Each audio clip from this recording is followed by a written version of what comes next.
Senator Hagerty. Thank you, Mr. Chairman, Ranking Member. And first, I want to congratulate all three of you on your nominations, and I want to thank you for your willingness to serve our great nation. If you're confirmed, each of you are going to play critically important roles in advancing our nation's and our president's foreign policy. And that policy will make a marked difference at a point in time where I think we're literally at a turning point as a nation and a world. First, Mr. Cabrera, I'd like to start with you to talk about drug trafficking in the Panama region. Transnational criminal organizations from countries like Colombia and Mexico have long used Panama to smuggle illicit drugs, and they've done it to the tune of billions of dollars. Last year alone, the State Department estimates that up to 40% of cocaine that was produced in Colombia had transited through the exclusive economic zones of Panama. And for far too long, these transnational criminal organizations have acted with impunity.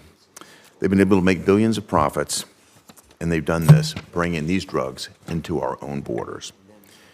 Panama can play an outsized role in cooperating with the United States in seizing these illicit drugs, and they can also cooperate with us to dramatically scale down these organizations, these transnational criminal organizations' operations.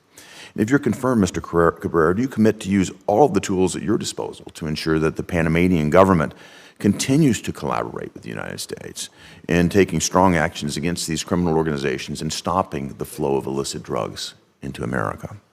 Thank you, Senator, for that question. I'll say that this issue is another one where we've had great success in these past 60 days. Since Secretary Rubio visited in January and February, we've seen 95% less crossings on the Darien Gap. And why do I mention the Darien Gap? A lot of these drugs that are coming in go through the Darien Gap. This is an area where you had, over 2 years ago, over 500,000 folks crossing. When we talk about the southern border, those 500,000 people are crossing on their way to our southern border. So in these past 2 months, we've had significant inroads where 95% decreases. As you mentioned, 40% of the cocaine in this country comes through Panama. But Panama, I will say, is a great ally in this. They've been our #1 in seizing drugs, over 100 metric tons the last 4 years in a row. They've been #1 in Central America.